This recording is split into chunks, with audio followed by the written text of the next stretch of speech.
মানবিক করিডোর নিয়ে সবাইকে অন্ধকারে রেখেছে সরকার, অভিযোগ বিএনপির। সংস্কার দীর্ঘায়িত না করার আহ্বান। রমনায় বোমা হামলা মামলায় মৃত্যুদণ্ডপ্রাপ্ত 2 আসামির যাবজ্জীবন, 9 জনের সাজা কমিয়ে 10 বছরের কারাদণ্ড। এনবিআর বিলুপ্ত, রাজস্ব নীতি ও ব্যবস্থাপনা বিভাগের অধ্যাদেশ জারি। রাজস্ব আদায়ে প্রভাব পড়বে না বললেন অর্থ উপদেষ্টা। এবং হামলা শেষ হয়নি, স্থগিত রাখা হয়েছে, হুঁশিয়ারি নরেন্দ্র মোদি। সন্ত্রাসীদের ধ্বংস করতে হবে পাকিস্তানকে।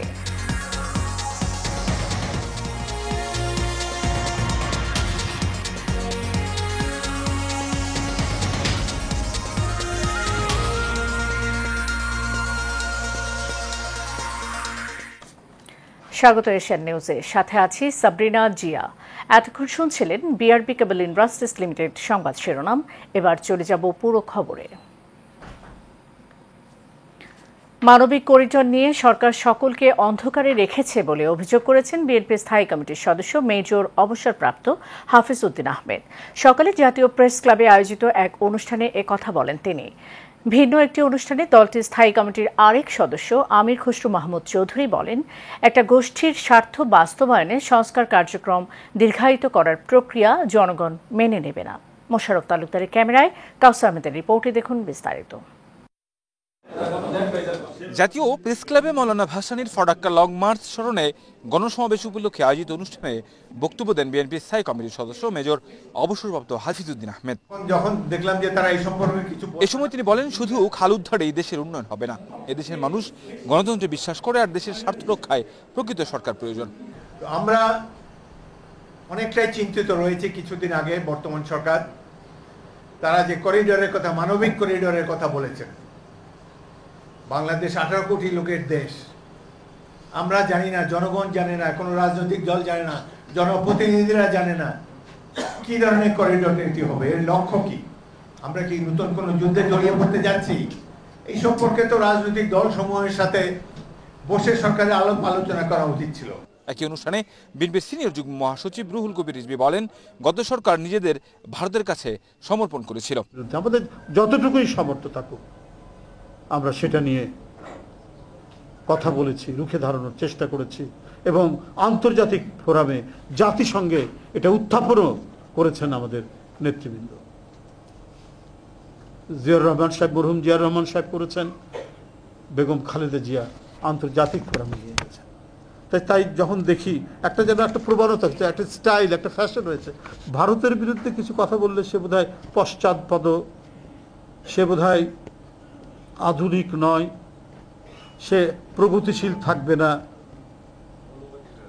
এই ধরনের একটা প্রবণতা, এটা খুব পরিকল্পিতভাবে এই মাইন্ডসেটটা তৈরি করার চেষ্টা চালানো হয়েছে। পরে প্রেস ক্লাবে এক অনুষ্ঠানে বিএনপির স্থায়ী কমিটির সদস্য আমির খসরু মাহমুদ চৌধুরী বলেছেন, এখন গর্ত থেকে বেরিয়ে এসে যারা সংস্কারের তালিম দিচ্ছে, আন্দোলনের সময় তাদের চেহারাও দেখা যায়নি। এই কথাগুলো শেখ হাসিনাও বলতো, আপনাদের মনে নেই? আরে আমি তো বাংলাদেশকে একটা কি বলে উন্নয়নের শিখরে নিয়ে যাচ্ছে, এই হচ্ছে সেই হচ্ছে, তো নির্বাচন এগুলো তো প্রয়োজন নয় আপাতত। মানবাধিকার অধিকার এগুলো তো ইম্পর্টেন্ট না। আমি তো অনেক ভালো ভালো কাজ করতেছি। তাই এখন মনে হচ্ছে এরকম কিছু কিছু কথা আমরা শুনতে পাচ্ছি ইদানিং, যে আমি তো এখানে অনেক কিছু হচ্ছে। আমি তো বলছি, কারোর চেহারা দেখে কেউ এখানে বিনিয়োগ করবে না। বাংলাদেশের বিনিয়োগকারীরা করবে না, বিদেশিরাও করবে না। এই প্রশ্নটা পরিষ্কার হওয়া দরকার। সব রাজনৈতিক দল সংস্কারের প্রস্তাব দিলেও এখনো কোনো সংস্কারই দৃশ্যমান নয় বলেও মন্তব্য করেন তিনি। বাংলাদেশের বিনিয়োগ ক্রমান্বয়ে কমছে। কাউসার আহমেদ, এশিয়ান টেলিভিশন, ঢাকা। বহুল আলোচিত 2001 সালের রমনা পথমোড়ে বর্ষবরণ অনুষ্ঠানে বোমা হামলা মামলায় মৃত্যুদণ্ডপ্রাপ্ত আসামি মাওলানা তাজউদ্দিন ও জুয়েলকে যাবজ্জীবন কারাদণ্ড দিয়েছেন হাইকোর্ট। সাজাপ্রাপ্ত অন্য 9 আসামিকে 10 বছর করে সাজা দেওয়া হয়েছে। দুপুরে হাইকোর্টের বিচারপতি মোস্তফা জামান ইসলাম ও বিচারপতি নাসরিন আক্তারের সমন্বয়ে গঠিত বেঞ্চ এ রায় দেন। ওয়ালিদ সিদ্দিকীর রিপোর্ট।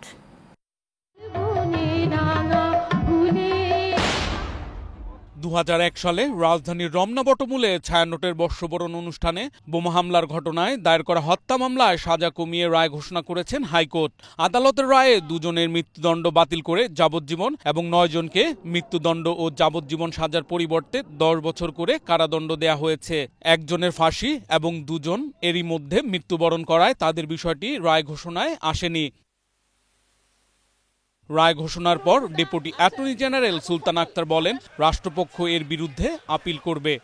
আমরা মনে করি যে যাদেরকে আজকে 10 বছর করা হয়েছে, আমরা রাষ্ট্রপক্ষ থেকে তাদের বিরুদ্ধে উচ্চ আদালতে আপিল করব। অন্যদিকে আসামিরা ন্যায় বিচার পাননি বলে মন্তব্য করেন বিবাদী পক্ষের আইনজীবী শিশির মনির। আমাদের আইন কানুনের সামান্য নলেজ অনুযায়ী আমরা মনে করি হাইকোর্টের এই রায়টি সঠিক হয় নাই। হয়তো লিগ্যাল এভিডেন্স না পেয়ে মাননীয় হাইকোর্ট বিভাগ নৈতিকভাবে সাজা দিয়েছেন, আইনের দৃষ্টিকোণ থেকে সাক্ষ্য প্রমাণের ভিত্তিতে নয়। 2001 সালের ওই বোমা হামলায় 10 জন নিহত ও অনেকে আহত হন। এ ঘটনায় রমনা থানায় হত্যা ও বিস্ফোরক আইনে 2টি মামলা হয়।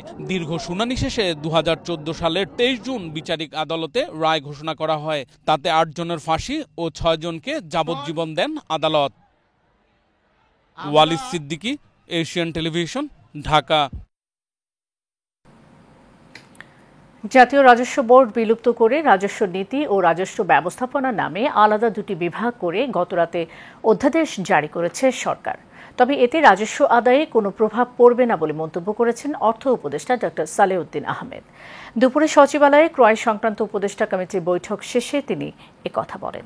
আগামী বাজেট ছোট না বড় হবে তা শিগগিরই জানা যাবে বলেও জানান অর্থ উপদেষ্টা। নূর মোহাম্মদ ভূঁইয়ার রিপোর্ট।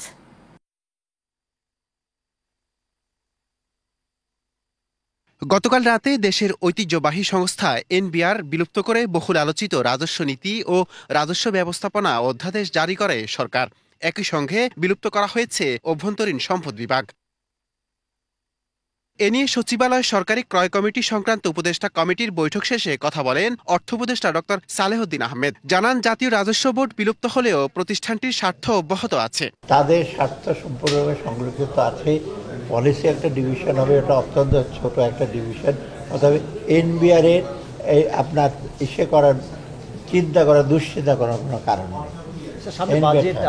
এনবিআরটা যেভাবে আছে টার্মস অফ রেফারেন্স হিসেবে এটা ইন্টারন্যাশনাল প্র্যাকটিস, পলিসি ডিভিশন আর ইমপ্লিমেন্টেশন ডিভিশন এক থাকে না। রাজস্ব আদায় হতাশাব্যঞ্জক নয়, গতবার তুলনায় 2% বেশি হয়েছে জানিয়ে সালেহুদ্দিন প্রত্যাশা করেন গতবারের চেয়েও আরো বেশি হবে। না, রাজস্ব আদায় কোনো প্রভাব না হওয়ার আমরা এই পর্যন্ত যেটা অলরেডি কিন্তু রাজস্ব আদায় গতবারের তুলনায় 2% কিন্তু বেশি হয়েছে। খুব হতাশাব্যঞ্জক না, আমি আরো এক্সপেক্ট করছি অ্যাটলিস্ট গতবারের চেয়ে কম তো হবে না, যে বলে 2%। ব্যাংক থেকে ধার এবং টাকা ছাপিয়ে বাজেট বাস্তবায়ন করবে না সরকার। বাজেট ছোট না বড় হবে সেটি কিছুদিন পরেই বোঝা যাবে বলেও জানান ডক্টর সালেহুদ্দিন আহমেদ।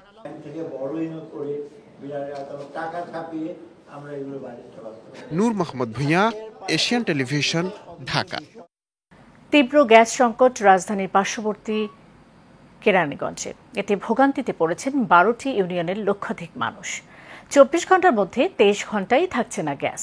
গত কয়েক মাস ধরে রাত 3টার সময় গ্যাস আসলেও ভোরেই চলে যাচ্ছে। এমন পরিস্থিতিতে সমাধান তো দূরের কথা, উল্টো অপরাগতার কথা স্বীকার করলেন তিতাস গ্যাস কর্তৃপক্ষ। শরীফুল ইসলাম সুমনের তথ্য ছবিতে আরও জানাচ্ছেন মাজহারুল আমিন শুভ।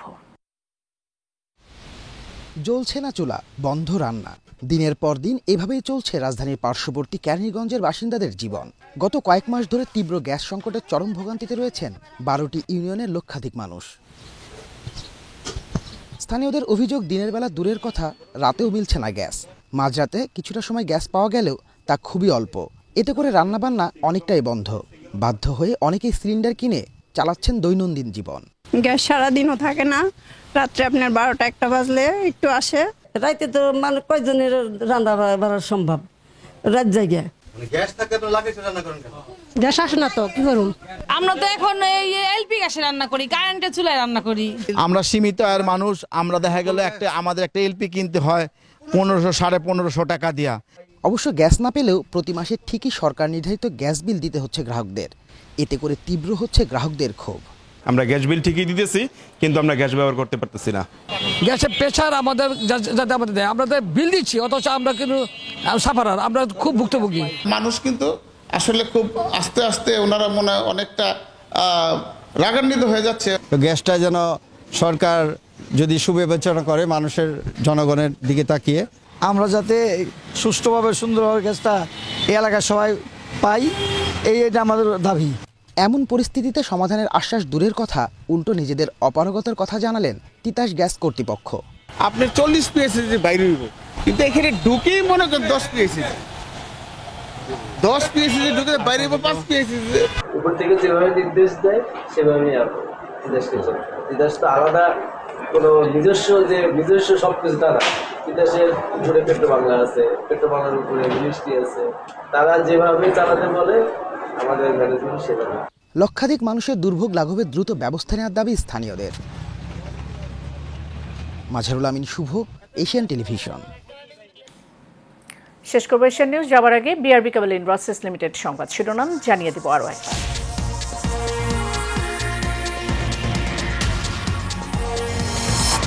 মানবিক করিডোর নিয়ে সবাইকে অন্ধকারে রেখেছে সরকার, অভিযোগ বিএনপির। সংস্কার দীর্ঘায়িত না করার আহ্বান। রমনায় বোমা হামলা মামলায় মৃত্যুদণ্ডপ্রাপ্ত 2 আসামির যাবজ্জীবন, 9 জনের সাজা কমিয়ে 10 বছরের কারাদণ্ড। এনবিআর বিলুপ্ত, রাজস্ব নীতি ও ব্যবস্থাপনা বিভাগের অধ্যাদেশ জারি। রাজস্ব আদায়ে প্রভাব পড়বে না বললেন অর্থ উপদেষ্টা। এবং হামলা শেষ হয়নি, স্থগিত রাখা হয়েছে, হুঁশিয়ারি নরেন্দ্র মোদী। সন্ত্রাসীদের ধ্বংস করতে হবে পাকিস্তানকে।